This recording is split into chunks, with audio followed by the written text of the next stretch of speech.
Talaga? Magkano, sir? Kung magkano sir, sinabi mo sir, Hindi, masyadong malaki, sir, yung iyong yun. Kaya na eh. Terminal 3 lang yung ano nyo eh.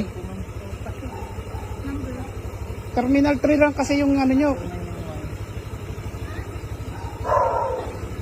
Kahit 1,000 lang, sir. Pasok pa rin sa ano mo yun eh. Oo. Hindi mo masisisi pa rin yung kapasahero.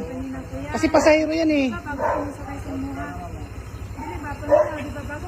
Pare, binidyo ko lang ha. Para ano lang. So, nag-ask ko din eh, kung kailan ang aking pamasahe.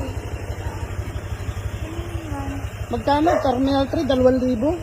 Grabe yun. Ang part mo eh.